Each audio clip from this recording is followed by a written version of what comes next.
ਗੁਰਮਤਿ ਵਿੱਚ ਗਾਉਣ ਦਾ ਅਰਥ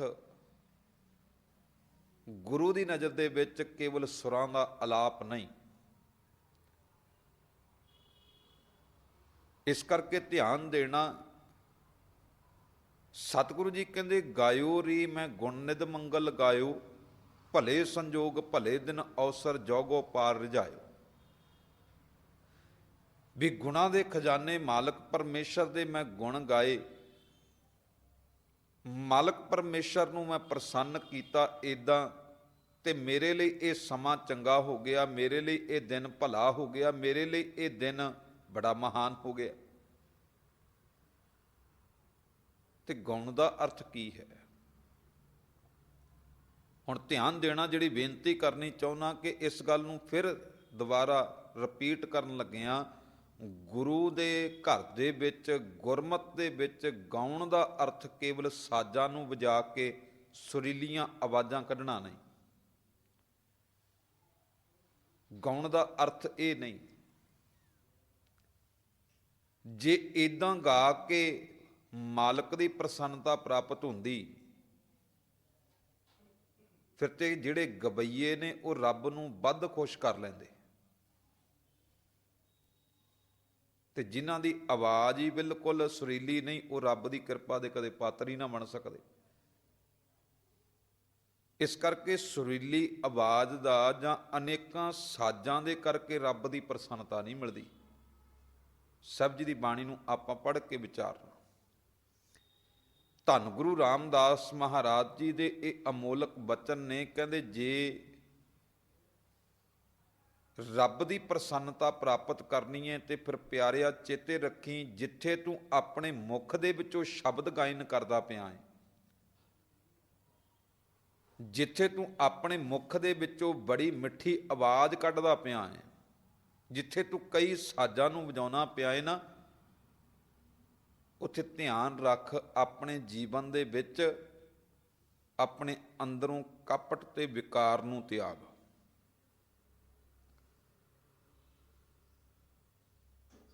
ਜੇ ਤੂੰ ਸੋਚੇ ਵੀ ਮੈਂ ਕੇਵਲ ਸਾਜ਼ ਵਜਾਵਾਂਗਾ ਤੇ ਰਾਗ ਗਾਵਾਂਗਾ, ਕਈ ਆਵਾਜ਼ਾਂ ਸੁਰੀਲੀਆਂ ਕੱਢਾਂਗਾ, ਰੱਬ ਖੁਸ਼ ਹੋ ਜਾਵੇਗਾ, ਕਹਿੰਦੇ ਨਹੀਂ। ਆਪਾਂ ਬਚਨ ਸਤਿਗੁਰੂ ਜੀ ਦੇ ਪੜ੍ਹਦੇ ਅਤੇ ਸੁਣਦੇ ਹਾਂ। ਮੇਰੇ ਪਾਤਸ਼ਾਹ ਜੀ ਕਹਿੰਦੇ ਕੋਈ ਗਾਵੈ ਰਾਗੀ ਨਾਦੀ ਬੇਦੀ ਬਹੁ ਭਾਂਤ ਕਰ, ਨਹੀਂ ਹਰ ਹਰ ਭੀਜੈ ਰਾਮ ਰਾਜੇ। ਕਹਿੰਦੇ ਰੱਬ ਨਹੀਂ ਖੁਸ਼ ਹੁੰਦਾ। ਕੋਈ ਗਾਉਂਦਾ ਹੋਵੇ ਕਈ ਰਾਗਾਂ ਦੇ ਰਾਹੀਂ, ਕਈ ਸਾਜ਼ਾਂ ਦੇ ਰਾਹੀਂ, ਤੇ ਕਈ ਧਾਰਮਿਕ ਪੁਸਤਕਾਂ ਪੜ੍ਹ ਕੇ ਆਪਣੇ ਵੱਲੋਂ ਕਈ ਤਰ੍ਹਾਂ ਦੀਆਂ ਵਿਚਾਰਾਂ ਪ੍ਰਗਟ ਕਰਦਾ ਹੋਵੇ। ਕਹਿੰਦੇ ਜੇ ਇਕੱਲਾ ਬੋਲਦਾ ਹੀ ਹੈ ਨਾ, ਸੁਰੀਲੀਆਂ ਆਵਾਜ਼ਾਂ ਹੀ ਕੱਢਦਾ ਹੈ, ਫਿਰ ਰੱਬ ਨਹੀਂ ਖੁਸ਼ ਹੁੰਦਾ। ਕਿਉਂਕਿ ਜਿਨ੍ਹਾਂ ਨੇ ਗਾ ਕੇ ਸਾਜ਼ ਵਜਾ ਕੇ ਰਾਗ ਅਲਾਪ ਕੇ ਵੀ ਆਪਣੇ ਅੰਦਰ ਕਪਟ ਰੱਖਿਆ ਹੈ, ਤੇ ਧੰਨ ਗੁਰੂ ਰਾਮਦਾਸ ਜੀ ਕਹਿੰਦੇ ਜਿਨ੍ਹਾਂ ਅੰਤਰ ਕਪਟ ਵਿਕਾਰ ਹੈ, ਤਿੰਨਾ ਰੋਏ ਕਿਆ ਕੀਜੈ। ਉਹਨਾਂ ਦਾ ਆ ਰਾਗ ਗਾ ਕੇ ਰੋਣ ਦਾ ਕੀ ਫਾਇਦਾ? ਇਹਨੂੰ ਰੋਣ ਹੀ ਕਿਹਾ ਮੇਰੇ ਸਾਹਿਬ ਜੀ ਨੇ। ਕਹਿੰਦੇ ਰਾਗ ਗਾ ਕੇ ਵੀ ਕਈ ਜਾਣੇ ਕੀਰਤਨ ਨਹੀਂ ਕਰਦੇ, ਬਲਕਿ ਕੀਰਨੇ ਹੀ ਪਾਉਂਦੇ ਨੇ, ਕਿਉਂਕਿ ਅੰਦਰ ਕਪਟ ਤੇ ਵਿਕਾਰ ਰੱਖ ਕੇ ਬੈਠੇ ਨੇ। ਉਹਨਾਂ ਦਾ ਰਾਗ ਗਾਉਣਾ ਵੀ ਕੀਰਨੇ ਪਾਉਣ ਦੇ ਬਰਾਬਰ ਹੈ। ਜਿਹੜੇ ਗਾ ਤੇ ਸ਼ਬਦ ਰਹੇ ਨੇ ਪਰ ਅੰਦਰ ਵਿਕਾਰ ਰੱਖ ਕੇ ਬੈਠੇ ਨੇ। ਹੁਣ ਧਿਆਨ ਦੇਣਾ, ਰੱਬ ਨੂੰ ਖੁਸ਼ ਕਰਨ ਦਾ ਤਰੀਕਾ ਕੀ ਹੈ? ਸਾਹਿਬ ਜੀ ਕਹਿੰਦੇ ਗਾਉਣਾ, ਪਰ ਗਾਉਂਦਿਆਂ ਗਾਉਂਦਿਆਂ ਆਪਣੇ ਅੰਦਰੋਂ ਕਪਟ ਤੇ ਵਿਕਾਰ ਤਿਆਗਣਾ।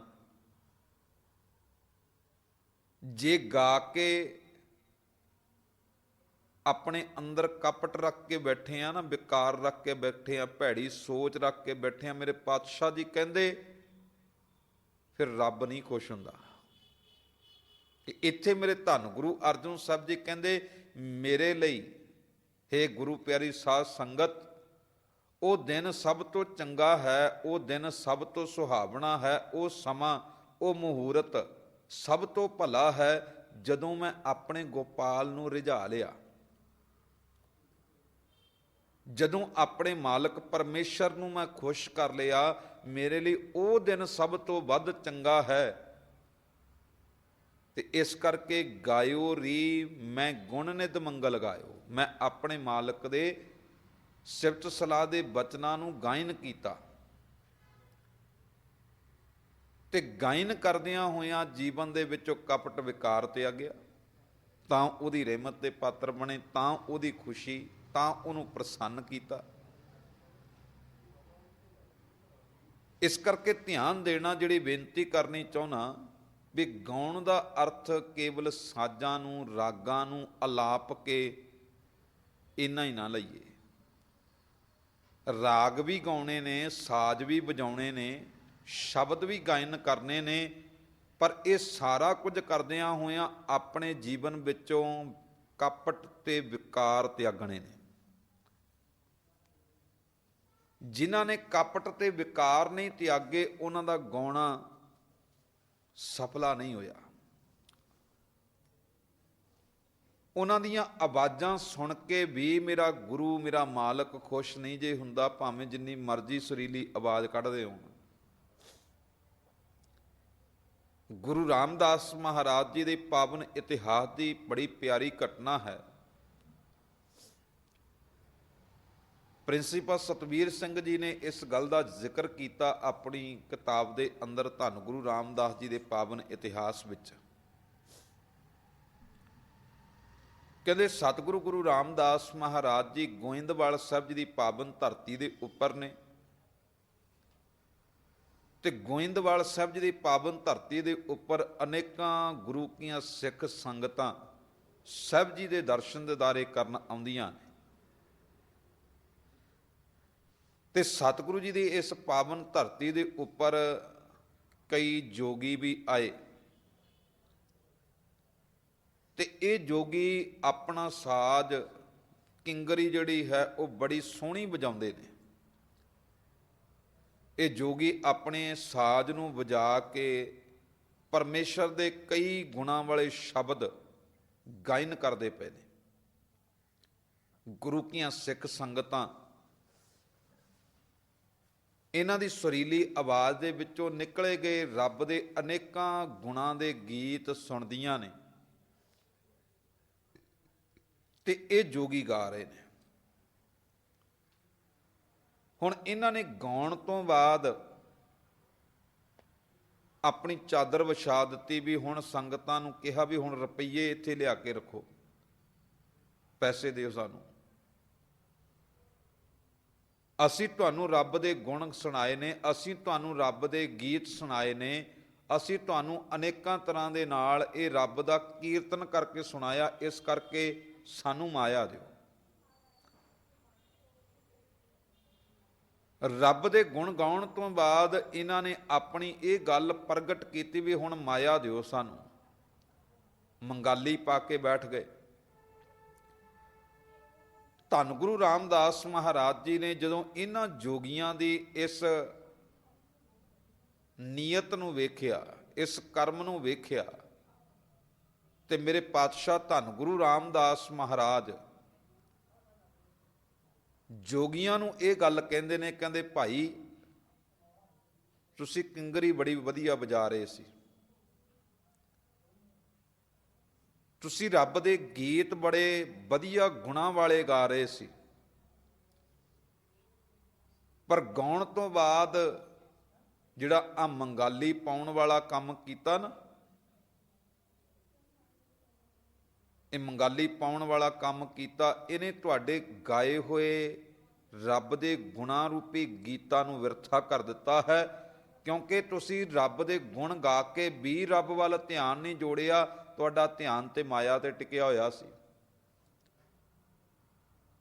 ਤੇ ਸਤਿਗੁਰੂ ਗੁਰੂ ਰਾਮਦਾਸ ਮਹਾਰਾਜ ਜੀ ਨੇ ਉੱਥੇ ਪਾਵਨ ਸ਼ਬਦ ਦੇ ਬਚਨ ਉਚਾਰਨ ਕਰਕੇ ਗੱਲ ਕਹੀ ਸੀ। ਕਹਿੰਦੇ ਫਿਰ ਤੁਹਾਡਾ ਕੀਤਾ ਗਿਆ ਇਹ ਕਰਮ ਤੇ ਇਉਂ ਹੋ ਗਿਆ ਜਿਵੇਂ ਕਿਸਾਨ ਖੇਤਾਂ ਨੂੰ ਪਾਣੀ ਦੇਣ ਦੇ ਲਈ ਆਪਣੇ ਬਲਦਾਂ ਨੂੰ ਜਿਉਂਦਾ ਹੈ, ਉਹ ਬਲਦ ਜਿਹੜੇ ਹਨ ਖੂਹ ਦੇ ਉੱਪਰ ਘੁੰਮਦੇ ਨੇ ਤੇ ਪਾਣੀ ਖੇਤਾਂ ਨੂੰ ਜਾਂਦਾ ਹੈ। ਹਟ ਵਾਲੇ ਜਿਹੜੇ ਖੂਹ ਸੀ ਪਹਿਲੇ ਸਮਿਆਂ ਵਿੱਚ, ਉਦੋਂ ਪਾਣੀ ਇਦਾਂ ਨਿਕਲਦਾ ਸੀ। ਸਤਿਗੁਰੂ ਗੁਰੂ ਰਾਮਦਾਸ ਮਹਾਰਾਜ ਜੀ ਕਹਿੰਦੇ ਜਿਵੇਂ ਇੱਕ ਕਿਸਾਨ ਆਪਣੀ ਪੈਲੀ ਨੂੰ ਪਾਣੀ ਦੇਣ ਦੇ ਲਈ ਬਲਦਾਂ ਨੂੰ ਜਿਉਂਦਾ ਹੈ ਤੇ ਉਹ ਪਾਣੀ ਪੈਲੀ ਨੂੰ ਮਿਲੇ, ਇਸ ਕਰਕੇ ਉਹ ਬਲਦ ਉੱਥੇ ਘੁੰਮਦੇ ਨੇ। ਪਾਣੀ ਮਿਲਣ ਤੋਂ ਬਾਅਦ ਫਸਲ ਜਿਹੜੀ ਹੈ ਉਹ ਹਰੀ ਭਰੀ ਹੋ ਜਾਂਦੀ। ਕਹਿੰਦੇ ਜਦੋਂ ਫਸਲ ਪੱਕ ਜਾਵੇ ਤੇ ਜੇ ਬੈਲ ਹੀ ਉਸ ਫਸਲ ਨੂੰ ਖਾ ਜਾਣ, ਫਿਰ ਕੀਤਾ ਗਿਆ ਕਰਮ ਤੇ ਸਾਰਾ ਵਿਰਥਾ ਹੋ ਗਿਆ ਨਾ। ਕਿਸਾਨ ਦੇ ਪੱਲੇ ਕੀ ਪਿਆ? ਸਤਿਗੁਰੂ ਗੁਰੂ ਰਾਮਦਾਸ ਮਹਾਰਾਜ ਜੀ ਨੇ ਉੱਥੇ ਜੋਗੀਆਂ ਨੂੰ ਗੱਲ ਸਮਝਾਈ। ਕਹਿੰਦੇ ਜੋਗੀਓ, ਰੱਬ ਦੇ ਗੁਣ ਤੇ ਤੁਸੀਂ ਗਾਏ ਨੇ, ਸਾਜ਼ ਬੜਾ ਵਧੀਆ ਵਜਾਇਆ, ਪਰ ਬਾਅਦ ਵਿੱਚ ਤੁਹਾਡਾ ਧਿਆਨ ਤੇ ਮਾਇਆ ਤੇ ਟਿਕਿਆ ਹੋਇਆ ਸੀ। ਸੰਗਤ ਨੂੰ ਤੁਸੀਂ ਕਹਿੰਦੇ ਹੋ ਇੰਨੇ ਰੁਪਈਏ ਹੁਣ ਮੱਥਾ ਟੇਕੋ, ਫਿਰ ਤੁਹਾਡਾ ਕਰਮ ਤੇ ਇਹੋ ਜਿਹਾ ਹੀ ਹੋ ਗਿਆ ਜਿਵੇਂ ਬਲਦਾਂ ਨੇ ਪਹਿਲਾਂ ਖੇਤੀ ਨੂੰ ਪਾਣੀ ਦਿੱਤਾ, ਜਦੋਂ ਫਸਲ ਪੱਕ ਗਈ ਤੇ ਆਪ ਹੀ ਸਾਰੀ ਫਸਲ ਖਾ ਗਏ। ਉੱਥੇ ਸ਼ਬਦ ਉਚਾਰਨ ਕੀਤਾ ਮੇਰੇ ਪਾਤਸ਼ਾਹ ਜੀ ਨੇ, ਕਹਿੰਦੇ ਬੋਲੈ ਰਾਗ ਗਾਵੈ ਰਾਗ ਭਾਂਤ ਬਹੁ ਬੋਲੈ, ਇਹ ਮਨੂਆ ਖੇਲੈ ਖੇਲ ਜੋਵੈ ਕੂਪ ਵਸੁਦਾ ਕੇ ਕਾਰਨ। ਹੇ ਭਾਈ, ਆਪਣੇ ਜੀਵਨ ਵਿੱਚ ਗੱਲ ਨੂੰ ਸਮਝ ਇਸ ਨੂੰ। ਗਾਵੈ ਰਾਗ ਭਾਂਤ ਬਹੁ ਬੋਲੈ, ਇਹ ਮਨੂਆ ਖੇਲੈ ਖੇਲ ਜੋਵੈ ਬੈਲ ਸਿੰਚਨ ਕੋ ਬਸਦਾ। ਉੱਠ ਬੈਲ ਗਏ ਚਰ ਵੇਲ। ਕਹਿੰਦੇ ਹੇ ਭਾਈ, ਆਪਣੇ ਜੀਵਨ ਵਿੱਚ ਧਿਆਨ ਮਾਰ ਕੇ ਵੇਖ, ਕੀਤਾ ਕਿ ਖੇਤੀ ਨੂੰ ਪਾਣੀ ਤੇ ਦਿੱਤਾ, ਪਰ ਬੈਲ ਸਾਰੀ ਉਹ ਖੇਤੀ ਖਾ ਗਏ। ਕਿਸਾਨ ਦੇ ਪੱਲੇ ਕੀ ਪਿਆ? ਤੁਸੀਂ ਰੱਬ ਦੇ ਗੁਣ ਤੇ ਗਾਏ ਨੇ, ਕਈ ਤਰ੍ਹਾਂ ਦੇ ਰਾਗ ਤੇ ਅਲਾਪੇ ਨੇ, ਕਈ ਤਰ੍ਹਾਂ ਦੇ ਸ਼ਬਦ ਤੇ ਉਚਾਰਨ ਕੀਤੇ ਨੇ, ਪਰ ਬਾਅਦ ਵਿੱਚ ਜਿਹੜਾ ਕੰਮ ਕੀਤਾ ਨਾ, ਵੀ ਤੁਹਾਡਾ ਧਿਆਨ ਮਾਇਆ ਤੇ ਟਿਕਿਆ ਹੋਇਆ, ਵੀ ਹੁਣ ਸੰਗਤ ਇੰਨੇ ਰੁਪਈਏ ਦਾ ਮੱਥਾ ਟੇਕੇ। ਆ ਜਿਹੜੀ ਤੁਸੀਂ ਚਾਦਰ ਵਿਛਾ ਕੇ ਮੰਗਣ ਵਾਲਾ ਕੰਮ ਕੀਤਾ, ਇਹਨੇ ਤੁਹਾਡਾ ਕੀਤਾ ਗਿਆ ਕੀਰਤਨ ਵਿਰਥਾ ਕਰ ਦਿੱਤਾ। ਸਤਿਗੁਰੂ ਗੁਰੂ ਰਾਮਦਾਸ ਮਹਾਰਾਜ ਜੀ ਕਹਿੰਦੇ ਇੱਦਾਂ ਨਾ ਗੁਣ ਗਾ ਵੀ ਮੈਂ ਇੰਨਾ ਕੀਰਤਨ ਕਰਾਂਗਾ, ਹੁਣ ਇੰਨੇ ਰੁਪਈਏ ਮੱਥਾ ਟੇਕੇ ਸੰਗਤ। ਕਹਿੰਦੇ ਜੇ ਇੱਥੇ ਧਿਆਨ ਟਿਕਿਆ ਹੋਇਆ ਨਾ, ਫਿਰ ਤੂੰ ਕੀਰਤਨ ਕੋਈ ਨਹੀਂ ਕੀਤਾ, ਫਿਰ ਤੇ ਤੂੰ ਆਪਣੇ ਜੀਵਨ 'ਚ ਮੰਗਤਾ ਬਣ ਕੇ ਸ਼ਬਦ ਹੀ ਉਚਾਰਨ ਕੀਤੇ ਨੇ। ਇੱਦਾਂ ਨਹੀਂ, ਇੱਦਾਂ ਰੱਬ ਨਹੀਂ ਖੁਸ਼ ਹੁੰਦਾ, ਇੱਦਾਂ ਰੱਬ ਦੀ ਰਹਿਮਤ ਦੇ ਪਾਤਰ ਨਹੀਂ ਬਣ ਸਕਦੇ। ਮੇਰੇ ਗੁਰੂ ਰਾਮਦਾਸ ਜੀ ਨੇ ਉੱਥੇ ਗਾਉਣ ਦੀ ਗੱਲ ਕੀਤੀ, ਵੀ ਗਾਉਣਾ ਕਿਵੇਂ ਹੈ। ਜੇ ਰੱਬ ਦੇ ਗੁਣ ਗਾ ਰਿਹਾ ਹੈ ਤੇ ਤੇਰਾ ਧਿਆਨ ਆਪਣੇ ਮਾਲਕ ਦੇ ਚਰਨਾਂ ਵਿੱਚ ਹੀ ਟਿਕਿਆ ਹੋਣਾ ਚਾਹੀਦਾ, ਫਿਰ ਰੱਬ ਦੀ ਖੁਸ਼ੀ ਮਿਲਦੀ ਹੈ, ਫਿਰ ਰੱਬ ਦੀ ਰਹਿਮਤ ਦੇ ਪਾਤਰ ਬਣ ਸਕਦੇ ਹਾਂ। ਇੱਥੇ ਮੇਰੇ ਸਤਿਗੁਰੂ ਜੀ ਨੇ ਰੱਬ ਦੇ ਖੁਸ਼ ਹੋਣ ਦੀ ਗੱਲ ਕੀਤੀ। ਕਹਿੰਦੇ ਗਾਇਓ ਰੀ ਮੈਂ ਗੁਣ ਨਿਤ ਮੰਗਲ ਗਾਇਓ। ਹੇ ਗੁਰੂ ਪਿਆਰੀ ਸਾਧ ਸੰਗਤ ਜੀ, ਮੈਂ ਰੱਬ ਦੇ ਗੁਣਾਂ ਰੂਪੀ ਖਜ਼ਾਨੇ ਪਰਮੇਸ਼ਰ ਦੇ ਗੁਣ ਗਾਏ। ਰੱਬ ਦੇ ਗੁਣਾਂ ਨੂੰ ਗਾਇਆ। ਭਲੇ ਸੰਜੋਗ ਭਲੇ ਦਿਨ ਅਵਸਰ ਜੋ ਗੋਪਾਲ ਰਿਝਾਇਓ ਰਹਾਓ। ਮੇਰੇ ਲਈ ਉਹ ਦਿਨ, ਉਹ ਸਮਾਂ, ਉਹ ਮਹੂਰਤ, ਉਹ ਪਲ ਚੰਗਾ ਹੋ ਗਿਆ ਜਦੋਂ ਗੋਪਾਲ ਨੂੰ ਮੈਂ ਰਿਝਾ ਲਿਆ, ਜਦੋਂ ਧਰਤੀ ਦੇ ਪਾਲਣਹਾਰ ਪਰਮੇਸ਼ਰ ਨੂੰ ਮੈਂ ਖੁਸ਼ ਕਰ ਲਿਆ, ਫੇਰ ਮੇਰਾ ਜੀਵਨ ਭਲਾ ਰਿਹਾ। ਗੁਣ ਗਾਉਣ ਦਾ ਭਾਵ ਅਰਥ ਜਿਹੜੀ ਬੇਨਤੀ ਕਰਦਾ ਪਿਆ ਸੀ, ਵੀ ਗੁਣ ਗਾਉਣ ਦਾ ਅਰਥ ਪਿਆਰਿਓ ਇਹ ਨਾ ਲਓ ਵੀ ਬਸ ਕੁਝ ਸਾਜ਼ ਆਪਣੇ ਵੱਲੋਂ ਵਜਾਉਣੇ ਸਿੱਖ ਲਏ, ਕੁਝ ਰਾਗ ਆਪਣੇ ਵੱਲੋਂ ਅਲਾਪਣੇ ਸਿੱਖ ਲਏ ਤੇ ਫਿਰ ਕਹਤਾ ਜੀ ਮੈਂ ਆਪਣੇ ਜੀਵਨ ਵਿੱਚ ਬੜੇ ਸ਼ਬਦ ਗਾਏ, ਮੈਂ ਆਪਣੇ ਵੱਲੋਂ ਬੜਾ ਕੀਰਤਨ ਕੀਤਾ, ਆਪਣੇ ਵੱਲੋਂ ਬੜੀ ਕਥਾ ਕੀਤੀ, ਆਪਣੇ ਵੱਲੋਂ ਬੜਾ ਆਪਣੇ ਜੀਵਨ ਦੇ ਵਿੱਚ ਪਾਠ ਕੀਤੇ, ਰੱਬ ਇਦਾਂ ਨਹੀਂ ਖੁਸ਼ ਹੁੰਦਾ। ਰੱਬ ਨੂੰ ਖੁਸ਼ ਕਰਨ ਦਾ ਤਰੀਕਾ ਕੀ ਹੈ? ਜਿੱਥੇ ਉਹਦੇ ਗੁਣਾਂ ਨੂੰ ਗਾ ਰਹੇ ਆ, ਉਹਦੇ ਗੁਣਾਂ ਵਿੱਚ ਹੀ ਸਮਾ ਜਾਣਾ। ਇਹ ਸਤਿਗੁਰੂ ਜੀ ਦੀ ਪਾਵਨ ਬਾਣੀ ਨੇ ਸਾਡੇ ਜੀਵਨ ਦੇ ਅੰਦਰ ਗੁਣ ਪ੍ਰਗਟ ਕੀਤੇ ਨੇ। ਵੀ ਰੱਬ ਦੇ ਗੁਣ ਗਾਉਣ ਦਾ ਅਰਥ ਕੀ ਹੈ? ਗੁਣ ਗਾਉਣ ਦਾ ਅਰਥ ਆਪਾਂ ਗੁਰੂ ਕੀ ਗੋਦ ਵਿੱਚ ਬੈਠ ਕੇ ਸਮਝਣਾ ਨਹੀਂ। ਤੇ ਪਾਤਸ਼ਾਹ ਗੁਰੂ ਨਾਨਕ ਸਾਹਿਬ ਜੀ ਕਹਿੰਦੇ ਲੋਕ ਬੜੇ ਨੇ ਜਿਹੜੇ ਗਾਉਂਦੇ ਨੇ, ਪਰ ਗਿਆਨ ਵਿਹੂਣਾ ਗਾਵੇ ਗੀਤ। ਆਪ ਗਿਆਨ ਤੋਂ ਸਖਣਾ ਹੈ, ਪਰ ਬੜੇ ਗੁਣ ਗਾ ਰਿਹਾ, ਬੜੇ ਸ਼ਬਦ ਗਾ ਰਿਹਾ, ਤੇ ਜਿਹੜੇ ਸ਼ਬਦ ਗਾ ਰਿਹਾ ਉਹਨਾਂ ਦੇ ਅਰਥਾਂ ਦਾ ਆਪਣੇ ਆਪ ਨੂੰ ਪਤਾ ਕੋਈ ਨਹੀਂ। ਜਿਹੜੇ ਸ਼ਬਦ ਬੋਲਦਾ ਪਿਆ ਹੈ ਉਹਨਾਂ ਦੇ ਅਸਲ ਭਾਵ ਅਰਥਾਂ ਨੂੰ ਆਪ ਤੇ ਸਮਝਿਆ ਕੋਈ ਨਹੀਂ। ਕਹਿੰਦੇ ਫਿਰ ਗਾਉਣ ਦਾ ਕੀ ਫਾਇਦਾ? ਗਿਆਨ ਵਿਹੂਣਾ ਗਾਵੇ ਗੀਤ। ਗਿਆਨ ਤੋਂ ਸਖਣਾ ਹੋ ਕੇ ਆਪਣੇ ਜੀਵਨ ਦੇ ਵਿੱਚ ਰੱਬ ਦੇ ਗੀਤ ਗਾਉਂਦਾ ਪਿਆ। ਪਾਤਸ਼ਾਹ ਜੀ ਕਹਿੰਦੇ ਇਹੋ ਜਿਹੇ ਗਾਉਣ ਵਾਲਿਆਂ ਦਾ ਜੀਵਨ ਸਫਲਾ ਕੋਈ ਨਹੀਂ ਹੋ ਸਕਦਾ। ਤੇ ਇਹੋ ਜਿਹੇ ਗਵਈਏ, ਇਹੋ ਜਿਹੇ ਲੋਕ ਰੱਬ ਨੂੰ ਕਦੇ ਖੁਸ਼ ਨਹੀਂ ਕਰ ਸਕਦੇ। ਰੱਬ ਦੀ ਰਹਿਮਤ ਤੇ ਕਦੇ ਪਾਤਰ ਨਹੀਂ ਬਣ ਸਕਦੇ। ਜਿਹੜੇ ਲੋਕ ਆਪਣੀ ਜ਼ਿੰਦਗੀ ਦੇ ਅੰਦਰ ਸ਼ਬਦ ਤੇ ਗਾ ਰਹੇ ਨੇ, ਪਰ ਸ਼ਬਦਾਂ ਦੇ ਅਰਥਾਂ ਨੂੰ ਸਮਝ ਕੇ ਆਪਣਾ ਜੀਵਨ ਉਦਾਂ ਦਾ ਨਹੀਂ ਬਣਾ ਰਹੇ। ਫਿਰ ਬੇਨਤੀ ਕਰਾਂ, ਗੁਰੂ ਰਾਮਦਾਸ ਜੀ ਦੇ ਇਸ ਸ਼ਬਦ ਨੂੰ ਧਿਆਨ ਵਿੱਚ ਰੱਖੋ। ਇੱਥੇ ਸਤਿਗੁਰੂ ਜੀ ਕਹਿੰਦੇ ਗਾਇਓ ਰੀ ਮੈਂ ਗੁਣ ਨਿਧ ਮੰਗਲ ਗਾਇਓ। ਕਿਵੇਂ ਗਾਏ ਜੀ? ਕੱਲਾ ਇਹ ਥੋੜੀ ਵੀ ਰਾਗ ਅਲਾਪੇ, ਕੁਝ ਸਾਜ਼ ਵਜਾਏ, ਬਸ ਕੁਝ ਘੰਟੇ ਆਪਣੇ ਵੱਲੋਂ ਸ਼ਬਦ ਉਚਾਰਨ ਕੀਤੇ, ਕਹਿੰਦੇ ਜੀ ਗੁਣ ਗਾ ਲਏ। ਇਹ ਗੁਣ ਗਾਉਣ ਦਾ ਅਰਥ ਪੂਰਾ ਨਹੀਂ ਹੋਇਆ। ਪਾਤਸ਼ਾਹ ਜੀ ਕਹਿੰਦੇ ਜਿਹੜੇ ਗਾ ਕੇ ਵੀ ਕੋਈ ਗਾਵੇ ਰਾਗੀ ਨਾਦੀ ਵੇਦੀ ਬਹੁ ਭਾਂਤ ਕਰ ਨਹੀਂ ਹਰ ਹਰ ਭੀਜੈ। ਰਾਮ ਰਾਜੇ ਆਹ ਸ਼ਬਦ ਕਿਉਂ ਕਿਹਾ ਭਾਈ? ਵੀ ਜੇ ਰਾਗ ਗਾ ਕੇ, ਸਾਜ਼ ਵਜਾ ਕੇ, ਧਾਰਮਿਕ ਪੁਸਤਕਾਂ ਦੇ ਪਾਠ ਕਰਕੇ ਰੱਬ ਖੁਸ਼ ਹੁੰਦਾ, ਫਿਰ ਤੇ ਕਈ ਲੋਕਾਂ ਨੇ ਖੁਸ਼ ਕਰ ਲੈਣਾ ਸੀ। ਫਿਰ ਤੇ ਕਈ ਜਿਹੜੇ ਸੁਰੀਲੀਆਂ ਆਵਾਜ਼ਾਂ ਪ੍ਰਗਟ ਕਰਨ ਵਾਲੇ ਨੇ ਉਹਨਾਂ ਤੇ ਰੱਬ ਖੁਸ਼ ਹੋ ਜਾਂਦਾ। ਫਿਰ ਜਿਹਦੀ ਆਵਾਜ਼ ਹੀ ਨਹੀਂ ਨਿਕਲਦੀ ਉਹਦੇ ਉੱਤੇ ਕਿਰਪਾ ਕਿਵੇਂ ਹੁੰਦੀ? ਫਿਰ ਤੇ ਕਈ ਜਿਹੜੇ ਪਾਠੀ ਨੇ, ਜਿਹੜੇ ਬਹੁਤ ਵਧੀਆ ਪਾਠ ਕਰਦੇ ਨੇ, ਉਹ ਰੱਬ ਨੂੰ ਖੁਸ਼ ਕਰ ਲੈਂਦੇ। ਫਿਰ ਤੇ ਜਿਨ੍ਹਾਂ ਨੂੰ ਪਾਠ ਕਰਨਾ ਆਉਂਦਾ ਹੀ ਨਹੀਂ, ਉਹ ਰੱਬ ਦੀ ਕਿਰਪਾ ਦੇ ਕਿਵੇਂ ਪਾਤਰ ਬਣਦੇ? ਕਹਿੰਦੇ ਇਦਾਂ ਤੇ ਨਹੀਂ ਹੁੰਦਾ। ਜਿਨ੍ਹਾਂ ਨੂੰ ਸਾਜ਼ ਵਜਾਉਣੇ ਨਹੀਂ ਆਉਂਦੇ, ਫਿਰ ਤੇ ਰੱਬ ਉਹਨਾਂ ਤੇ ਕਿਰਪਾ ਕਦੇ ਵੀ ਨਾ ਕਰਦਾ। ਫਿਰ ਤੇ ਜਿਹੜੇ ਸਾਜ਼ ਵਜਾਉਣਾ ਜਾਣਦੇ ਨੇ ਉਹ ਰੱਬ ਨੂੰ ਖੁਸ਼ ਕਰ ਲੈਂਦੇ। ਅਨੇਕਾਂ ਗਵਈਏ, ਅਨੇਕਾਂ ਗੀਤ ਗਾਉਣ ਵਾਲੇ ਗਾਇਕ ਰੱਬ ਨੂੰ ਖੁਸ਼ ਕਰ ਲੈਂਦੇ। ਪਾਤਸ਼ਾਹ ਜੀ ਕਹਿੰਦੇ ਨਹੀਂ, ਇਦਾਂ ਰੱਬ ਨਹੀਂ ਖੁਸ਼ ਹੁੰਦਾ। ਜੇ ਗੋਪਾਲ ਨੂੰ ਰਿਝਾਉਣਾ ਚਾਹੁੰਦਾ ਹੈ, ਜੇ ਰੱਬ ਨੂੰ ਖੁਸ਼ ਕਰਨਾ ਚਾਹੁੰਦਾ ਹੈ, ਫਿਰ ਕੀ ਕਰਨਾ ਪਵੇਗਾ? ਜਿੱਥੇ ਤੂੰ ਸਾਜ਼ ਵਜਾ ਰਿਹਾ ਪਿਆਰਿਆ, ਜਿੱਥੇ ਤੂੰ ਰਾਗ ਗਾ ਰਿਹਾ, ਜਿੱਥੇ ਤੂੰ ਬੜੇ ਧਾਰਮਿਕ ਸ਼ਬਦਾਂ ਦੇ ਪਾਠ ਕਰਦਾ ਪਿਆ, ਪਾਤਸ਼ਾਹ ਜੀ ਕਹਿੰਦੇ ਉੱਥੇ ਆਪਣੇ ਅੰਦਰੋਂ ਕਪਟ ਤੇ ਵਿਕਾਰ ਤਿਆਗ। ਜੇ ਰਾਗ ਗਾ ਕੇ, ਜੇ ਸਾਜ਼ ਵਜਾ ਕੇ, ਜੇ ਧਾਰਮਿਕ ਪੁਸਤਕਾਂ ਦੇ ਪਾਠ ਸ਼ਬਦਾਂ ਦਾ ਉਚਾਰਨ ਕਰਕੇ ਕਪਟ ਨਹੀਂ ਨਾ ਤਿਆਗਦਾ, ਮੇਰੇ ਪਾਤਸ਼ਾਹ ਜੀ ਨੇ ਫੈਸਲਾ ਦਿੱਤਾ ਆਪਣਾ। ਸਤਿਗੁਰੂ ਜੀ ਕਹਿੰਦੇ ਕੋਈ ਗਾਵੇ ਰਾਗੀ ਨਾਦੀ ਵੇਦੀ ਬਹੁ ਭਾਂਤ ਕਰ ਨਹੀਂ ਹਰ ਹਰ ਭੀਜੈ। ਰਾਮ ਰਾਜੇ ਜਿਨ੍ਹਾਂ ਅੰਤਰ ਕਪਟ ਵਿਕਾਰ ਹੈ।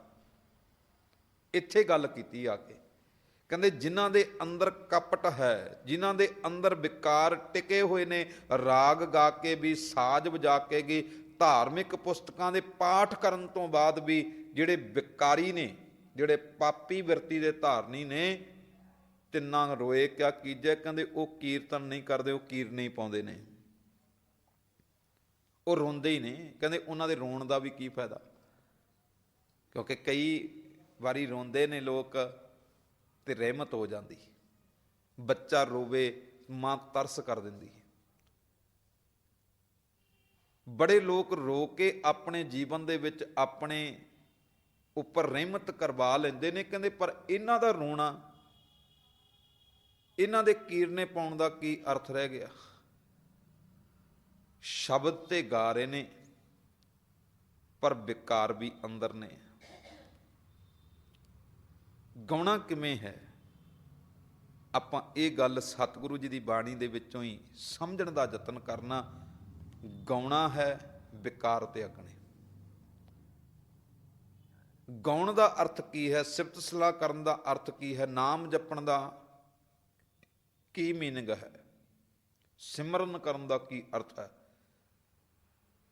ਕੁਝ ਸ਼ਬਦਾਂ ਦਾ ਉਚਾਰਨ ਨਹੀਂ। ਸਤਿਗੁਰੂ ਗੁਰੂ ਅਰਜਨ ਸਾਹਿਬ ਜੀ ਦੇ ਅਮੋਲਕ ਬਚਨ ਨੇ। ਮੇਰੇ ਪਾਤਸ਼ਾਹ ਜੀ ਕਹਿੰਦੇ, ਸਿਫਤ ਸਲਾਹਣ ਤੇਰਾ ਹੁਕਮ ਰਜ਼ਾਈ। ਹੇ ਰਜਾ ਵਾਲੇ ਮਾਲਕ ਪਰਮੇਸ਼ਰ ਜੀ, ਤੇਰੀ ਹੁਕਮ ਵਿੱਚ ਚੱਲਣਾ ਹੀ ਤੇਰੀ ਸਿਫਤ ਸਲਾਹ ਕਰਨੀ ਹੈ। ਤੇ ਜਿਹੜੇ ਵਾਹਿਗੁਰੂ ਕਹਿ ਕੇ ਵੀ ਵਾਹਿਗੁਰੂ ਦੇ ਹੁਕਮ ਵਿੱਚ ਨਹੀਂ ਚੱਲਦੇ, ਚੇਤੇ ਰੱਖਿਓ ਉਹਨਾਂ ਦਾ ਵਾਹਿਗੁਰੂ ਕਹਿਣਾ ਵੀ ਸਫਲਾ ਨਹੀਂ ਹੋਇਆ, ਕਿਉਂਕਿ ਹੁਕਮ ਤੇ ਮੰਨਦੇ ਨਹੀਂ ਪਏ। ਰੱਬ ਦੇ ਗੁਣ ਗਾਉਣ ਦਾ ਅਰਥ ਕੀ ਹੈ? ਸੁਰੀਲੀਆਂ ਆਵਾਜ਼ਾਂ ਦੀ ਗੱਲ ਨਹੀਂ ਭਾਈ। ਰੱਬ ਦੇ ਗੁਣ ਗਾਉਣ ਦਾ ਅਰਥ ਹੈ ਰੱਬ ਦੇ ਹੁਕਮ ਨੂੰ ਕਬੂਲ ਕਰਨਾ। ਸਿਫਤ ਸਲਾਹਣ ਤੇਰਾ ਹੁਕਮ ਰਜਾਈ। ਸੋ ਗਿਆਨ ਧਿਆਨ ਜੋ ਤੁਧ ਭਾਈ। ਜਿਹੜਾ ਤੈਨੂੰ ਭਾ ਗਿਆ ਨਾ, ਉਹੀ ਗਿਆਨ ਚੰਗਾ ਹੈ, ਉਹੀ ਧਿਆਨ ਚੰਗਾ ਹੈ, ਜਿਹਨੂੰ ਤੂੰ ਦੇਖ ਕੇ ਮੇਰੇ ਮਾਲਕਾ ਆਪਣੀ ਰਹਿਮਤ ਕਰ ਦਿੱਤੀ, ਆਪਣੀ ਖੁਸ਼ੀ ਪ੍ਰਗਟ ਕਰ ਦਿੱਤੀ। ਹੁਣ ਰੱਬ ਦੀ ਸਿਫਤ ਸਲਾਹ ਦਾ ਅਰਥ ਕੀ ਹੈ? ਰੱਬ ਦੇ ਹੁਕਮ ਅਨੁਸਾਰ ਆਪਣਾ ਜੀਵਨ ਬਣਾਉਣਾ। ਤਾਂ ਹੀ ਸਤਿਗੁਰੂ ਗੁਰੂ ਰਾਮਦਾਸ ਜੀ ਨੇ ਫਿਰ ਵਚਨ ਕਹਿ ਦਿੱਤੇ।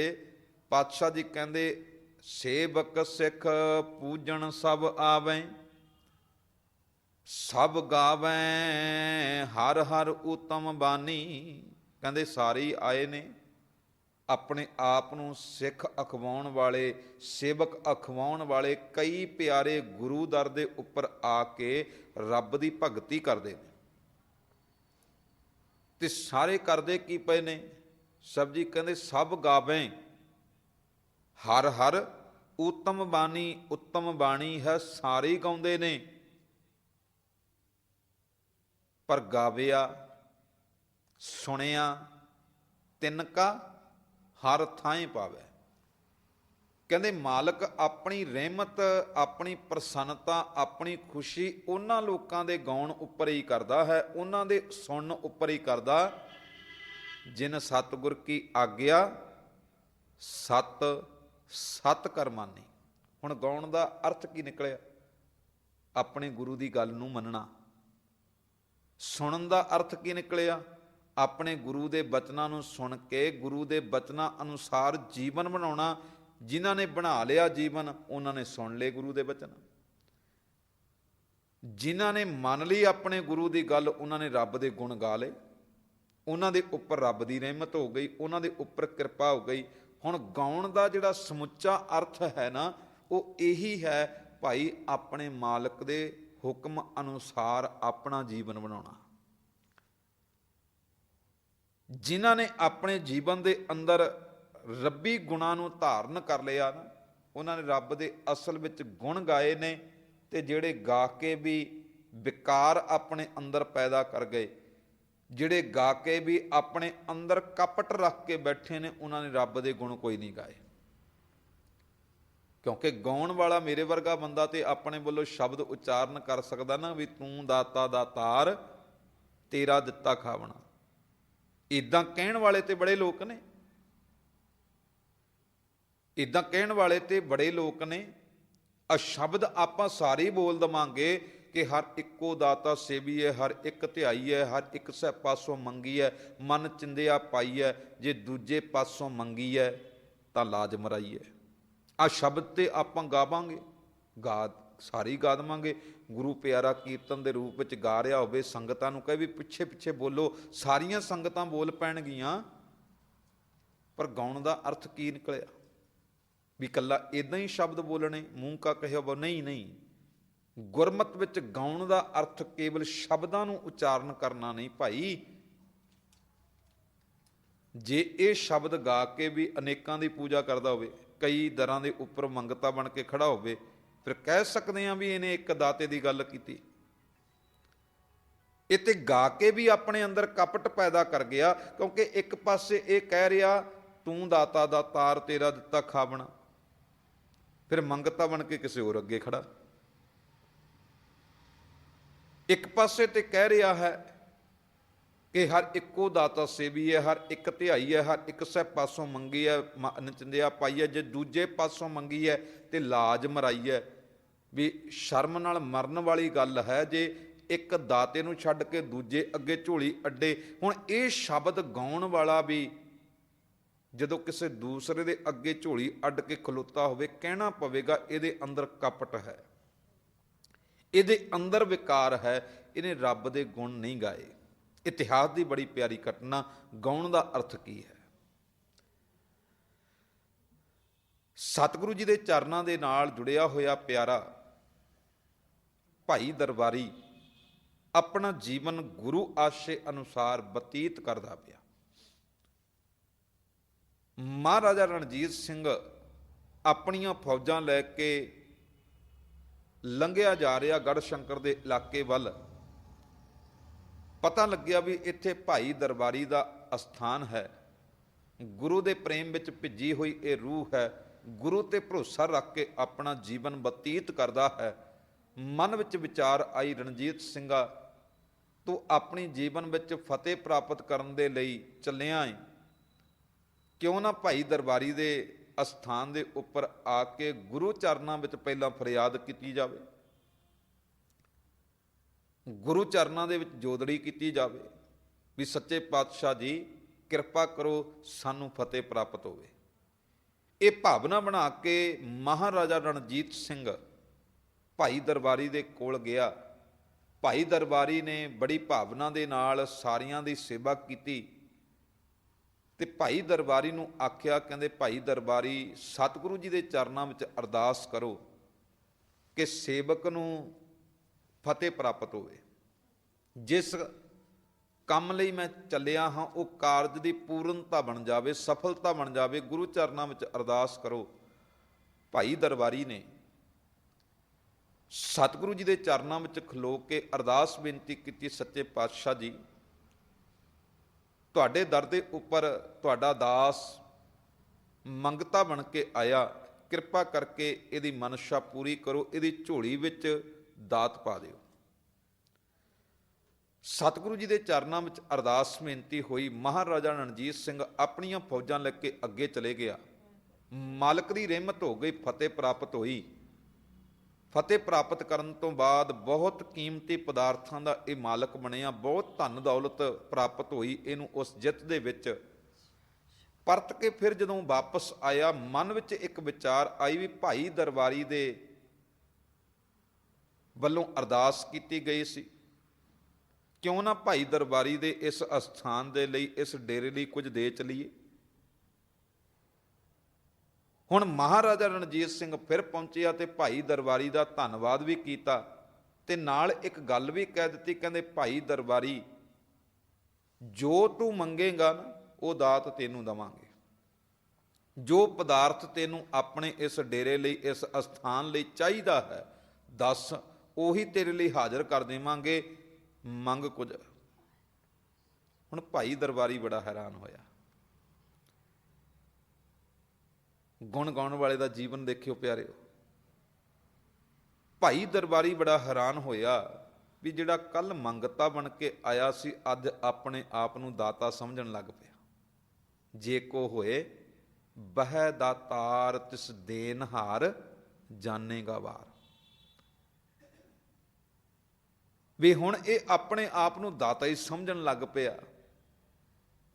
ਗੁਣ ਗਾਉਣ ਵਾਲੇ ਨੇ ਸਮੇਂ ਦੇ ਬਾਦਸ਼ਾਹ ਮਹਾਰਾਜਾ ਰਣਜੀਤ ਸਿੰਘ ਦਾ ਹੱਥ ਫੜਿਆ, ਗੁਰੂ ਗ੍ਰੰਥ ਸਾਹਿਬ ਜੀ ਦੇ ਚਰਨਾਂ ਵਿੱਚ ਲਿਆ ਕੇ ਖੜਾ ਕਰ ਦਿੱਤਾ। ਕਹਿੰਦੇ ਸੱਚੇ ਪਾਤਸ਼ਾਹ, ਆ ਤੇਰੇ ਕੱਲ ਦੇ ਦਰ ਦਾ ਮੰਗਤਾ ਅੱਜ ਆਪਣੇ ਆਪ ਨੂੰ ਦਾਤਾ ਸਮਝਦਾ ਪਿਆ ਹੈ। ਤੇ ਉੱਥੇ ਭਾਈ ਦਰਬਾਰੀ ਨੇ ਇੱਕ ਗੱਲ ਕਹੀ ਸੀ, ਕਹਿੰਦੇ ਰਣਜੀਤ ਸਿੰਘ ਜਿਸ ਗੁਰੂ ਦੇ ਚਰਨਾਂ ਵਿੱਚ ਅਰਦਾਸ ਬੇਨਤੀ ਕਰਕੇ ਤੈਨੂੰ ਫਤਿਹ ਪ੍ਰਾਪਤ ਹੋ ਸਕਦੀ, ਤੈਨੂੰ ਇੰਨੇ ਕੀਮਤੀ ਪਦਾਰਥ ਪ੍ਰਾਪਤ ਹੋ ਸਕਦੇ ਨੇ, ਮੈਂ ਉਸ ਗੁਰੂ ਦੇ ਅੱਗੇ ਝੋਲੀ ਅੱਡਾਂਗਾ, ਮੈਂ ਤੇਰੇ ਵਰਗੇ ਮੰਗਤੇ ਅੱਗੇ ਕਦੇ ਨਹੀਂ ਝੋਲੀ ਅੱਡਾਂਗਾ। ਆ ਗੁਣ ਗਾਉਣ ਵਾਲੇ ਦਾ ਜੀਵਨ ਹੈ।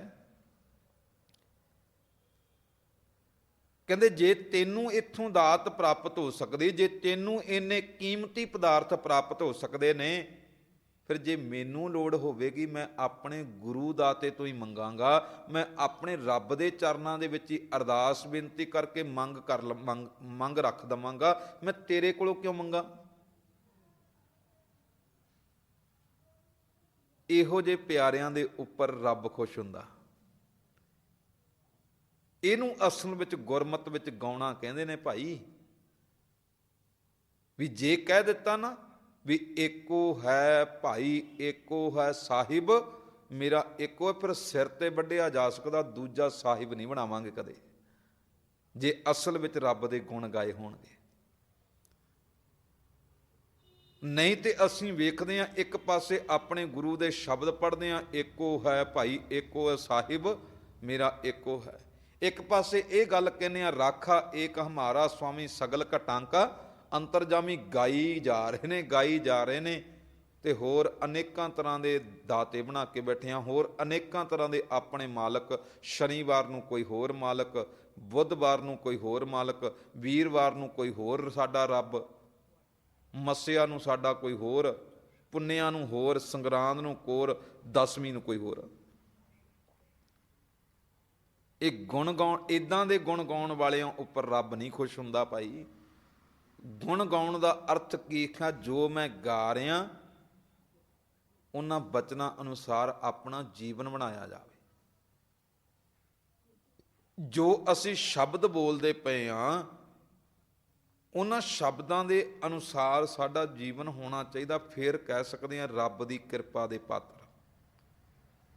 ਫਿਰ ਆਪਾਂ ਇਹ ਗੱਲ ਕਹਾਂਗੇ ਕਿ ਬੇਦਸਮਾਂ ਰੁੱਤੀ ਥਿੱਤੀ ਵਾਰ ਭਲੇ, ਘੜੀ ਮੂਰਤ ਪਲ ਸਾਚੇ ਆਏ, ਸਹਿਜ ਮਿਲੇ ਭਾਈ। ਹੁਣ ਉਹ ਸਾਰੇ ਮਹੀਨੇ, ਉਹ ਸਾਰੇ ਮਹੀਨਿਆਂ ਦੇ ਵਿੱਚ ਦਿਨ, ਉਹ ਸਾਰੇ ਮਹੀਨਿਆਂ ਦੇ ਵਿੱਚ ਵਾਰ, ਉਹ ਸਾਰੇ ਮਹੀਨਿਆਂ ਦੇ ਵਿੱਚ ਆਈਆਂ ਹੋਈਆਂ ਘੜੀਆਂ, ਉਹ ਸਾਰੇ ਮਹੀਨਿਆਂ ਵਿੱਚ ਆਏ ਹੋਏ ਮਹੂਰਤ, ਉਹ ਸਾਰੇ ਮਹੀਨਿਆਂ ਦੇ ਵਿੱਚ ਆਏ ਹੋਏ ਜਿਹੜੇ ਪਲ ਨੇ ਨਾ, ਮੇਰੇ ਲਈ ਸਾਰੇ ਹੀ ਚੰਗੇ ਹੋ ਗਏ, ਕਿਉਂਕਿ ਮੈਂ ਆਪਣੇ ਸਦਾ ਤੇ ਰਹਿਣ ਵਾਲੇ ਮਾਲਕ ਨਾਲ ਮਿਲਾਪ ਕਰ ਲਿਆ।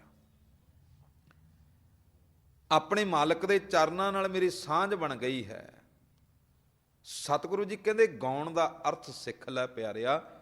ਗਾਉਣ ਦਾ ਅਰਥ ਸੁਰਾਂ ਦਾ ਅਲਾਪ ਨਹੀਂ, ਗਾਉਣ ਦਾ ਅਰਥ ਗੁਰਮਤਿ ਵਿੱਚ ਸੁਰੀਲੀਆਂ ਆਵਾਜ਼ਾਂ ਨਹੀਂ, ਗਾਉਣ ਦਾ ਅਰਥ ਕੇਵਲ ਰਾਗ ਅਲਾਪਣਾ ਨਹੀਂ। ਜਿੱਥੇ ਰਾਗ ਗਾਉਂਦੇ ਆ, ਜਿੱਥੇ ਸਾਜ਼ ਵਜਾਉਂਦੇ ਆ, ਜਿੱਥੇ ਬੜੀਆਂ ਸੁਰੀਲੀਆਂ ਆਵਾਜ਼ਾਂ ਆਪਣੇ ਜਿਹਨ ਦੇ ਵਿੱਚੋਂ ਕੱਢਦੇ ਆ, ਉੱਥੇ ਪਿਆਰਿਓ ਆਪਣੇ ਜੀਵਨ ਵਿੱਚ ਸ਼ਬਦ ਗਾ ਕੇ ਜੀਵਨ ਦੇ ਵਿੱਚੋਂ ਵਿਕਾਰਾਂ ਅਤੇ ਕਪਟਾਂ ਦਾ ਤਿਆਗ ਕਰਨਾ ਜ਼ਰੂਰੀ। ਜਿਨ੍ਹਾਂ ਨੇ ਵਿਕਾਰ ਕਪਟ ਤਿਆਗੇ, ਫਿਰ ਉਹਨਾਂ ਨੇ ਭਾਵੇਂ ਥੋੜ੍ਹੇ ਸ਼ਬਦ ਹੀ ਉਚਾਰਨ ਕੀਤੇ ਹੋਣ, ਰੱਬ ਖੁਸ਼ ਹੋ ਜਾਂਦਾ ਆਪਣੇ ਪਿਆਰੇ ਤੇ। ਰੱਬ ਖੁਸ਼ ਹੋ ਜਾਂਦਾ ਆਪਣੇ ਪਿਆਰੇ ਤੇ। ਖਿਆਲ ਕਰਿਓ, ਭਾਵੇਂ ਉਹਨਾਂ ਦੇ ਮੁਖ ਦੇ ਵਿੱਚੋਂ ਸ਼ਬਦਾਂ ਦਾ ਕੁਝ ਹੇਰ ਫੇਰ ਹੀ ਨਿਕਲੇ, ਪਰ ਮੇਰਾ ਮਾਲਕ ਬੜਾ ਖੁਸ਼ ਹੁੰਦਾ, ਕਿਉਂਕਿ ਇਹਨਾਂ ਨੇ ਕਪਟ ਤਿਆਗ ਕੇ ਬੋਲੇ ਨੇ। ਇਤਿਹਾਸ ਦੀ ਬੜੀ ਪਿਆਰੀ ਘਟਨਾ ਫਿਰ ਰੱਖਾਂ। ਗੁਰੂ ਹਰਗੋਬਿੰਦ ਸਾਹਿਬ ਮਹਾਰਾਜ ਜੀ ਆਪਣੇ ਕੁਝ ਸਿੱਖਾਂ ਦੇ ਨਾਲ ਜਾ ਰਹੇ ਨੇ। ਹੁਣ ਗਾਉਣ ਦਾ ਅਰਥ ਕੀ ਹੈ? ਹੁਣ ਕੁਝ ਸਿੱਖਾਂ ਦੇ ਨਾਲ ਜਾ ਰਹੇ ਨੇ ਤੇ ਅੱਗੇ ਇੱਕ ਬਿਰਧ ਮਾਤਾ ਸਤਿਗੁਰੂ ਜੀ ਦੇ ਚਰਨਾਂ ਵਿੱਚ ਆਈ ਤੇ ਗੁਰੂ ਹਰਗੋਬਿੰਦ ਸਾਹਿਬ ਮਹਾਰਾਜ ਜੀ ਦੇ ਦਰਸ਼ਨ ਦਿਦਾਰੇ ਕਰਕੇ ਪਹਿਲਾਂ ਸਿਰ ਝੁਕਾਇਆ। ਸਿਰ ਝੁਕਾ ਕੇ ਆਪਣੇ ਮੁਖ ਦੇ ਵਿੱਚੋਂ ਸ਼ਬਦ ਬੋਲ ਦਿੱਤੇ। ਕਹਿੰਦੇ ਮੇਰੇ ਮਾਲਕ ਧੰਨ ਗੁਰੂ ਹਰਗੋਬਿੰਦ ਸਾਹਿਬ ਮਹਾਰਾਜ, ਤੁਮ ਪਾਪੀ ਹਮ ਬਖਸ਼ਣਹਾਰ। ਸ਼ਬਦ ਬੋਲੇ, ਤੁਮ ਪਾਪੀ ਹਮ ਬਖਸ਼ਣਹਾਰ। ਸਤਿਗੁਰੂ ਜੀ ਨੇ ਇਹ ਸ਼ਬਦ ਸੁਣੇ, ਬੜੇ ਖੁਸ਼ ਹੋਏ। ਸਿੱਖਾਂ ਨੇ ਇਹ ਸ਼ਬਦ ਸੁਣੇ, ਬੜੇ ਗੁੱਸੇ ਵਿੱਚ ਆ ਗਏ ਵੀ ਇਹ ਕਹਿ ਕੀ ਰਹੀ, ਇਹ ਕਹਿ ਕੀ ਰਹੀ।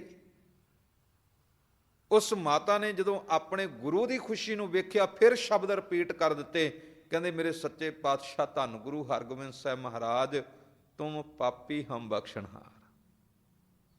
ਇਦਾਂ ਸ਼ਬਦ ਦੁਆਰਾ ਬੋਲੇ। ਗੁਰੂ ਕੇ ਸਿੱਖਾਂ ਨੂੰ ਹੋਰ ਗੁੱਸਾ ਚੜ ਗਿਆ ਵੀ ਇਹ ਇੱਕ ਵਾਰੀ ਕਹੇ ਤਾਂ ਫੇਰ ਕਹੀ ਜਾ ਰਹੀ। ਜਦੋਂ ਉਹਨੂੰ ਰੋਕਣ ਲੱਗੇ ਤੇ ਮੇਰੇ ਗੁਰੂ ਹਰਗੋਬਿੰਦ ਸਾਹਿਬ ਜੀ ਕਹਿੰਦੇ ਨਹੀਂ ਪਿਆਰਿਓ, ਇਹਨੇ ਸ਼ਬਦ ਭਾਵੇਂ ਇਹੀ ਬੋਲਣੇ ਸੀ ਵੀ ਹਮ ਪਾਪੀ ਤੁਮ ਬਖਸ਼ਣਹਾਰ, ਪਰ ਇਹਦੀ ਭਾਵਨਾ ਵੇਖੋ, ਇਹਦੇ ਅੰਦਰ ਕਪਟ ਨਹੀਂ। ਜ਼ੁਬਾਨ ਦਾ ਹੇਰ ਫੇਰ ਹੋਇਆ ਹੈ, ਪਰ ਕਹਿਣ ਦੀ ਭਾਵਨਾ ਤੇ ਇਹੀ ਹੈ ਨਾ ਵੀ ਮੇਰੇ ਮਾਲਕ ਜੀ ਹਮ ਪਾਪੀ ਤੁਮ ਬਖਸ਼ਣਹਾਰ। ਕਹਿਣਾ ਤੇ ਇਹ ਚਾਹੁੰਦੀ, ਜ਼ੁਬਾਨ ਬਦਲ ਗਈ ਪਰ ਇਹਦੇ ਅੰਦਰ ਕਪਟ ਨਹੀਂ। ਇਸ ਕਰਕੇ ਇਹਦੇ ਇਹ ਜਿਹੇ ਬੋਲ ਵੀ ਸਾਨੂੰ ਚੰਗੇ ਲੱਗਦੇ ਨੇ। ਸਾਡੇ ਘਰ ਵਿੱਚ ਇਹਦੇ ਇਹ ਬੋਲ ਬੋਲੇ ਵੀ ਪ੍ਰਵਾਨ ਨੇ, ਅਸੀਂ ਤਾਂ ਵੀ ਇਹਦੇ ਉੱਪਰ ਆਪਣੀ ਖੁਸ਼ੀ ਪ੍ਰਗਟ ਕਰਾਂਗੇ, ਕਿਉਂਕਿ ਇਹਨੇ ਅੰਦਰੋਂ ਕਪਟ ਤਿਆਗ ਕੇ ਭਾਵੇਂ ਬੋਲ ਬੋਲੇ ਨੇ, ਪਰ ਭਾਵੇਂ ਸ਼ਬਦ ਗਲਤ ਬੋਲੇ, ਪਰ ਇਹਦੀ ਭਾਵਨਾ ਗਲਤ ਨਹੀਂ ਸੀ। ਖਿਆਲ ਕਰਿਓ। ਹੋ ਸਕਦਾ ਕਈ ਵਾਰੀ ਸਾਡੇ ਕੋਲੋਂ ਆਪਣੇ ਜੀਵਨ ਦੇ ਵਿੱਚ ਸ਼ਬਦਾਂ ਦਾ ਉਚਾਰਨ ਗਲਤ ਹੋ ਜਾਵੇ, ਪਰ ਸਾਡੇ ਅੰਦਰ ਕਪਟ ਨਹੀਂ ਹੋਣਾ ਚਾਹੀਦਾ। ਸਾਡੇ ਵੱਲੋਂ ਬੋਲੇ ਗਏ ਹਰ ਇੱਕ ਬੋਲ ਨੂੰ ਮੇਰਾ ਮਾਲਕ ਪ੍ਰਵਾਨ ਕਰ ਲੈਂਦਾ। ਤੇ ਜੇ ਕਪਟ ਹੈ, ਫਿਰ ਭਾਵੇਂ ਆਪਣੇ ਵੱਲੋਂ ਜਿੰਨਾ ਮਰਜ਼ੀ ਬਾਣੀ ਸ਼ੁੱਧ ਉਚਾਰਨ ਕਰਨ ਦਾ ਰੌਲਾ ਪਾਈ ਜਾਈਏ, ਜੇ ਕਿਤੇ ਆਪਣੇ ਜੀਵਨ ਵਿੱਚ ਕਪਟ ਹੀ ਰੱਖ ਕੇ ਬੈਠੇ ਆ, ਫਿਰ ਇਹੋ ਜਿਹੇ ਸ਼ਬਦਾਂ ਵਾਲਿਆਂ ਦੇ ਉੱਪਰ ਵੀ ਰੱਬ ਦੀ ਕਿਰਪਾ ਨਹੀਂ ਜੀ ਹੁੰਦੀ। ਇਸੇ ਗੱਲ ਨੂੰ ਧਿਆਨ ਵਿੱਚ ਪਕੜ ਵਿੱਚ ਲੈਣਾ। ਗਾਉਣ ਦਾ ਅਰਥ ਕੀ ਹੈ? ਆਪਣੇ ਅੰਦਰੋਂ ਕਪਟ ਅਤੇ ਵਿਕਾਰ ਦਾ ਤਿਆਗ ਕਰਨਾ। ਜਿਨ੍ਹਾਂ ਨੇ ਕਪਟ ਅਤੇ ਵਿਕਾਰ ਖਤਮ ਕੀਤਾ ਨਾ ਆਪਣੇ ਜੀਵਨ ਦੇ ਵਿੱਚੋਂ, ਉਹਨਾਂ ਦੇ ਹਰ ਇੱਕ ਬੋਲ ਨੂੰ ਮੇਰੇ ਮਾਲਕ ਨੇ ਪ੍ਰਵਾਨ ਕੀਤਾ। ਤੇ ਜਦੋਂ ਰੱਬ ਦੀ ਖੁਸ਼ੀ ਹੋ ਜਾਵੇ, ਫਿਰ ਮੇਰੇ ਪਾਤਸ਼ਾਹ ਜੀ ਕਹਿੰਦੇ ਉਹ ਹਰ ਇੱਕ ਦਿਨ, ਹਰ ਇੱਕ ਸਮਾਂ, ਹਰ ਇੱਕ ਮੁਹੂਰਤ ਜੀਵਨ ਲਈ ਚੰਗਾ ਬਣ ਜਾਂਦਾ, ਜਦੋਂ ਰੱਬ ਦੀ ਕਿਰਪਾ ਹੋ ਜਾਵੇ, ਜਦੋਂ ਮਾਲਕ ਦੀ ਰਹਿਮਤ ਹੋ ਗਈ।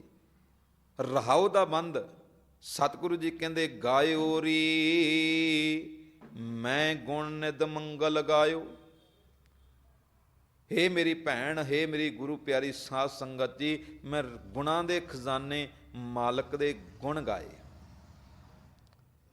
ਤੇ ਮੇਰੇ ਲਈ ਭਲੇ ਸੰਜੋਗ, ਭਲੇ ਦਿਨ ਅਵਸਰ ਜੋਗ ਪਾਰ ਰਜਾਇਓ।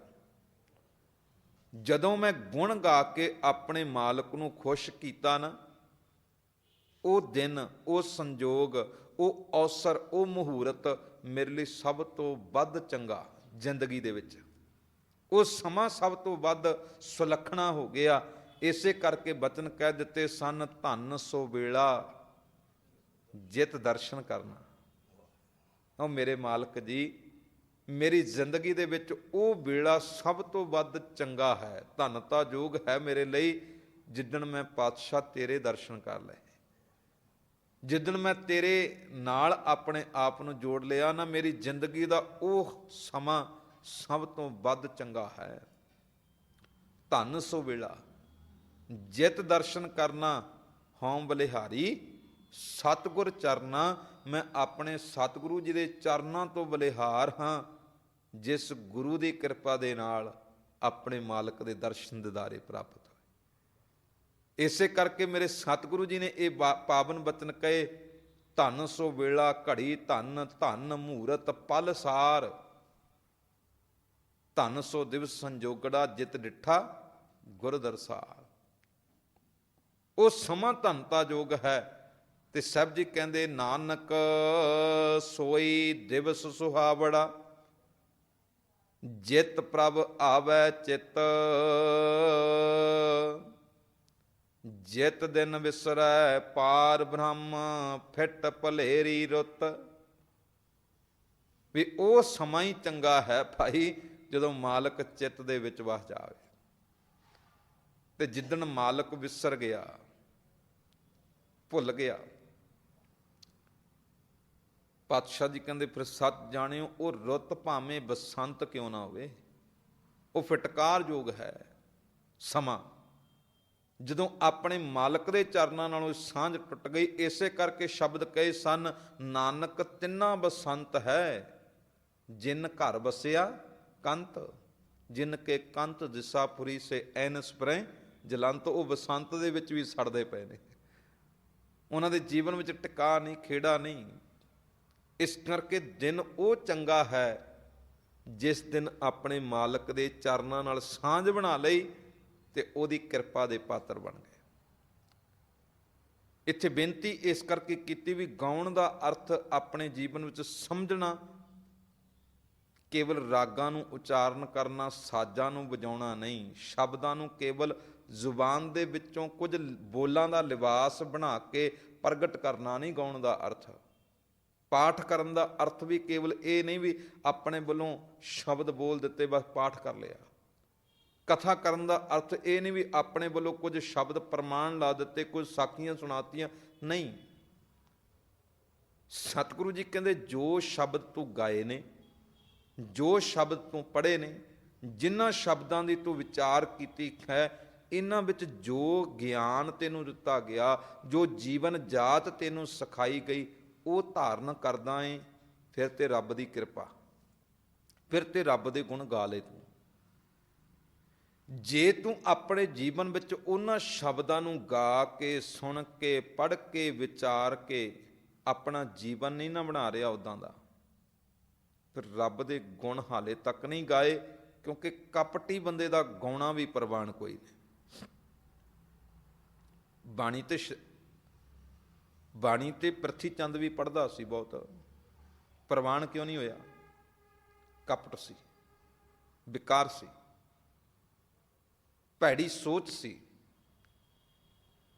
ਆਪਣੇ ਵੱਲੋਂ ਗੁਰੂ ਨਾਨਕ ਦੀ ਸੰਗਤ ਤੇ ਸ਼੍ਰੀ ਚੰਦ ਨੇ ਵੀ ਬਹੁਤ ਕੀਤੀ, ਕਿਉਂਕਿ ਗੋਦੀ ਵਿੱਚ ਤੇ ਬੈਠੇ ਹੋਣਗੇ, ਪੁੱਤਰ ਨੇ ਬੜਾ ਆਨੰਦ ਮਾਣਿਆ ਹੋਵੇਗਾ ਗੁਰੂ ਨਾਨਕ ਦੀ ਗੋਦ ਦਾ, ਸਰੀਰ ਕਰਕੇ, ਪਰ ਸੁਰਤ ਕਰਕੇ ਨਹੀਂ।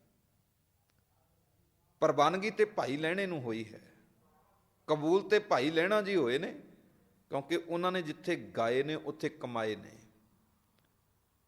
ਤਾਂ ਹੀ ਭਾਈ ਗੁਰਦਾਸ ਜੀ ਨੇ ਇਹ ਗੱਲਾਂ ਪ੍ਰਗਟ ਕੀਤੀਆਂ ਸਨ, ਕਹਿੰਦੇ ਗਾਉਣ ਵਾਲਿਆਂ ਦੀ ਗੱਲ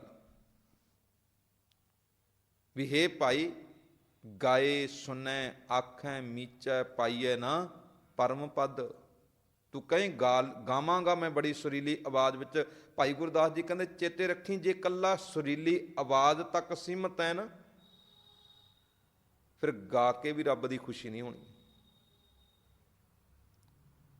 ਜੇ ਤੂੰ ਇਹ ਗੱਲ ਦੀ ਆਪਣੇ ਜੀਵਨ ਵਿੱਚ ਦਾਅਵਾ ਕਰੇ, ਮੈਂ ਤੇ ਬਹੁਤ ਬਾਣੀ ਸੁਣਦਾ ਹਾਂ, ਬੜਾ ਕੀਰਤਨ ਸੁਣਦਾ, ਸੁਣਨ ਤੋਂ ਬਾਅਦ ਕੀਤਾ ਕੀ? ਗੁਰਮਤਿ ਇੱਥੇ ਗੱਲ ਕਰਦੀ, ਕੀਤਾ ਕੀ ਦੱਸ? ਤਾਂ ਹੀ ਭਗਤ ਪਰਮਾਨੰਦ ਜੀ ਦਾ ਆਪਾਂ ਸ਼ਬਦ ਕਈ ਵਾਰੀ ਪੜ੍ਹਦੇ ਹਾਂ ਵੀ ਤੈ ਨਰ ਕਿਆ ਪੁਰਾਨ ਸੁਣ ਕੀਨਾ। ਇਹ ਦੱਸ ਕੀਤਾ ਕੀ ਸੁਣ ਕੇ? ਸੁਣਿਆ ਤੇ ਜ਼ਰੂਰ, ਗੁਰੂ ਕੀ ਬਾਣੀ ਵਿੱਚ ਵੀ ਰੱਬ ਦੀ ਭਗਤੀ ਕਰਨੀ ਚਾਹੀਦੀ, ਕਿਸੇ ਗਰੀਬ ਦੀ ਹੈਲਪ ਕਰਨੀ ਚਾਹੀਦੀ, ਕਾਮ ਕ੍ਰੋਧ ਲੋਭ ਮੋਹ ਨੂੰ ਤਿਆਗਣਾ ਚਾਹੀਦਾ, ਨਿੰਦਿਆ ਛੱਡਣੀ ਚਾਹੀਦੀ, ਸੁਣਿਆ ਤੇ ਆਹ ਕੁਝ ਵੀ ਛੱਡਣਾ ਚਾਹੀਦਾ। ਪਰ ਭਗਤ ਪਰਮਾਨੰਦ ਜੀ ਕਹਿੰਦੇ ਕੀਤਾ ਕੀ ਇਹ ਤੇ ਦੱਸ? ਕਾਮ ਨਾ ਵਿਸਰਿਓ, ਕ੍ਰੋਧ ਨਾ ਵਿਸਰਿਓ, ਲੋਭ ਨਾ ਛੂਟਿਓ ਦੇਵਾ, ਪਰ ਨਿੰਦਾ ਮੁਖ ਤੇ ਨਹੀਂ ਛੂਟੀ, ਨਿਫਲ ਭਈ ਸਭ ਸੇਵਾ। ਤੈ ਨਰ ਕਿਆ ਪੁਰਾਨ ਸੁਨ ਕੀਨਾ, ਅੰਨ ਪਾਵਨੀ ਭਗਤ ਨਹੀਂ ਉਪਜੀ, ਭੁੱਖੇ ਦਾਨ ਨਾ ਦੀਨਾ। ਕਹਿੰਦੇ ਭੁੱਖੇ ਨੂੰ ਕਦੇ ਰੋਟੀ ਨਹੀਂ ਦਿੱਤੀ, ਗਰੀਬ ਦੀ ਕਦੇ ਹੈਲਪ ਨਹੀਂ ਕੀਤੀ, ਰੱਬ ਦੀ ਭਗਤੀ ਦਾ ਤੇਰੇ ਅੰਦਰ ਚਾਉ ਨਹੀਂ ਪੈਦਾ ਹੋਇਆ। ਤੂੰ ਰੌਲਾ ਪਾਉਣਾ ਮੈਂ ਬਹੁਤ ਕੁਝ ਸੁਣਿਆ, ਕੀ ਲਾਭ? ਕੀਤਾ ਕੀ ਇਹ ਗੱਲ ਦੱਸ। ਗੁਰਮਤਿ ਇੱਥੇ ਗੱਲ ਕਰਦੀ। ਗਾਉਣ ਤੋਂ ਬਾਅਦ ਕਹਿੰਦੇ ਗਾਏ ਸੁਣੈ ਆਖੈ ਮੀਚੈ। ਕਈ ਬੰਦੇ ਸਮਾਧੀਆਂ ਲਾ ਕੇ ਕਈ ਘੰਟੇ ਬੈਠ ਜਾਣ, ਕਹਿੰਦੇ ਮੁਬਾਰਕ ਬੈਠ, ਪਰ ਸਮਾਧੀ ਲਾਉਣ ਤੋਂ ਬਾਅਦ ਕਰਦਾ ਕੀ ਪਿਆ ਹੈ? ਸਮਾਧੀ ਲਾਉਣ ਤੋਂ ਬਾਅਦ ਕਰਦਾ ਕੀ ਪਿਆ? ਕਿਉਂਕਿ ਗੁਰੂ ਨਾਨਕ ਨੇ ਸਾਖੀ ਪ੍ਰਗਟ ਕੀਤੀ ਨਾ ਆਪਣੇ ਇਤਿਹਾਸ ਵਿੱਚ, ਜਦੋਂ ਇੱਕ ਸਾਧ ਅੱਖਾਂ ਮੀਚ ਕੇ ਬੈਠਾ, ਲੋਕ ਆਉਂਦੇ ਨੇ, ਲੋਟਾ ਮੂਹਰੇ ਰੱਖਿਆ ਤੇ ਪੈਸੇ ਸੁੱਟੀ ਜਾ ਰਹੇ, ਖੜਕਾ ਸੁਣਦਾ ਵੀ ਮਾਇਆ ਆ ਰਹੀ ਹਲੇ ਤੇ। ਅੱਖਾਂ ਮੀਚ ਕੇ ਕੀ ਕਹਿੰਦਾ ਹੈ? ਅੱਖਾਂ ਮੀਚ ਕੇ ਕਹਿੰਦਾ ਜੀ ਹੁਣ ਮੈਨੂੰ ਬ੍ਰਹਮਪੁਰੀ ਵਿੱਚ ਬ੍ਰਹਮਾ ਦੇ ਦਰਸ਼ਨ ਹੋ ਰਹੇ ਨੇ। ਲੋਕਾਂ ਨੂੰ ਕਹਿੰਦਾ ਤੁਸੀਂ ਵੀ ਅੱਖਾਂ ਮੀਚ ਕੇ ਬੈਠੋ, ਤੁਹਾਨੂੰ ਵੀ ਬ੍ਰਹਮਾ ਜੀ ਨਜ਼ਰ ਆਉਣਗੇ। ਫਿਰ ਅੱਖਾਂ ਮੀਚ ਕੇ ਕਹਿੰਦਾ ਹੁਣ ਮੈਨੂੰ ਸ਼ਿਵਪੁਰੀ ਵਿੱਚ ਸ਼ਿਵ ਜੀ ਦੇ ਦਰਸ਼ਨ ਹੋ ਰਹੇ ਨੇ। ਲੋਕਾਂ ਨੂੰ ਕਹਿੰਦਾ ਤੁਸੀਂ ਵੀ ਅੱਖਾਂ ਮੀਚ ਕੇ ਬੈਠੋ, ਤੁਹਾਨੂੰ ਵੀ ਸ਼ਿਵ ਜੀ ਦੇ ਦਰਸ਼ਨ ਹੋਣਗੇ। ਇੱਦਾਂ ਕਈ ਕਹਾਵਤਾਂ ਘੜੀ ਜਾ ਰਹੇ, ਬੋਲੀ ਜਾ ਰਿਹਾ। ਅੱਖਾਂ ਮੀਚ ਕੇ ਬੈਠਾ। ਗੁਰੂ ਨਾਨਕ ਸਾਹਿਬ ਮਹਾਰਾਜ ਜੀ ਗਏ ਨੇ, ਭਾਈ ਮਰਦਾਨੇ ਨੂੰ ਕਿਹਾ ਜਿਹੜਾ ਮਾਇਆ ਵਾਲਾ ਲੋਟਾ ਨਾ, ਇਹ ਚੁੱਕ ਕੇ ਇਹਦੀ ਪਿੱਠ ਪਿੱਛੇ ਰੱਖ ਦੇ, ਬਸ ਇੰਨਾ ਹੀ ਕੰਮ ਕਰਨਾ। ਹੁਣ ਜਦੋਂ ਮਾਇਆ ਦਾ ਖੜਕਾ ਨਾ ਸੁਣਿਆ, ਅੱਖਾਂ ਖੁੱਲ੍ਹ ਕੇ ਵੇਖੀਆਂ, ਰੌਲਾ ਪਾਉਣ ਲੱਗ ਪਿਆ, ਮੇਰਾ ਲੋਟਾ ਕਿੱਥੇ ਗਿਆ। ਹੁਣ ਸਮਾਧੀ ਲਾ ਕੇ ਤੇ ਇਹ ਵੀ ਬੈਠਾ ਹੈ, ਪਰ ਧਿਆਨ ਮਾਇਆ ਤੇ ਟਿਕਿਆ ਹੋਇਆ। ਤੇ ਧੰਨ ਗੁਰੂ ਨਾਨਕ ਸਾਹਿਬ ਜੀ ਨੇ ਉੱਥੇ ਸ਼ਬਦ ਕਹੇ ਸਨ, ਕਹਿੰਦੇ ਸੰਤ ਜੀ ਤੁਹਾਡੀ ਤੇ ਜਿਹੜੀ ਸੁਰਤ ਹੈ ਬੜੀ ਦੂਰ ਤੱਕ ਜਾਂਦੀ। ਤੁਸੀਂ ਸ਼ਿਵ ਜੀ ਦੇ ਦਰਸ਼ਨ ਕਰ ਲੈਂਦੇ ਹੋ, ਬ੍ਰਹਮਾ ਦੇ ਦਰਸ਼ਨ ਕਰ ਲੈਂਦੇ ਹੋ, ਵਿਸ਼ਨੂੰ ਦੇ ਦਰਸ਼ਨ ਕਰ ਲੈਂਦੇ ਹੋ, ਧਿਆਨ ਲਾ ਕੇ ਵੇਖੋ ਕਿਤੇ ਨਾ ਕਿਤੇ ਲੋਟਾ ਪਿਆ ਵੀ ਨਜ਼ਰ ਆ ਜਾਵੇਗਾ। ਹੁਣ ਉਹਦਾ ਕਪਟ ਨਿਕਲ ਆਇਆ ਵੀ ਵਾਕਈ ਧਿਆਨ ਤੇ ਮਾਇਆ ਵਿੱਚ ਸੀ, ਰੱਬ ਵਿੱਚ ਥੋੜ੍ਹੀ।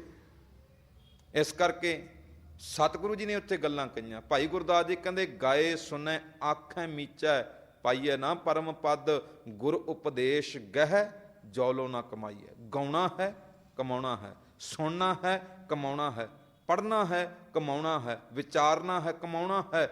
ਬਸ ਜਦੋਂ ਕਮਾਉਣ ਲੱਗ ਪਏ ਉਦੋਂ ਰੱਬ ਦੀ ਕਿਰਪਾ ਦੇ ਪਾਤਰ ਬਣਾ। ਇਸ ਕਰਕੇ ਮੇਰੇ ਪਾਤਸ਼ਾਹ ਜੀ ਕਹਿੰਦੇ ਮੇਰੇ ਲਈ ਤੇ ਉਹ ਦਿਨ ਚੰਗਾ ਹੈ ਜਿੱਦਣ ਗਾਉਣ ਤੋਂ ਬਾਅਦ ਰੱਬ ਖੁਸ਼ ਹੋ ਗਿਆ, ਜਿੱਦਣ ਮਾਲਕ ਦੇ ਗੁਣਾਂ ਨੂੰ ਗਾਇਨ ਕਰਨ ਤੋਂ ਬਾਅਦ ਰੱਬ ਦੀ ਕਿਰਪਾ ਹੋ ਗਈ। ਮੇਰੇ ਲਈ ਉਹ ਦਿਨ, ਉਹ ਸਮਾਂ ਸਭ ਤੋਂ ਵੱਧ ਚੰਗਾ ਹੈ। ਰਹਾਉ ਦੇ ਬੰਦ ਵਿੱਚ ਮੇਰੇ ਪਾਤਸ਼ਾਹ ਜੀ ਨੇ ਇਹ ਬਚਨ ਕਹੇ ਨੇ।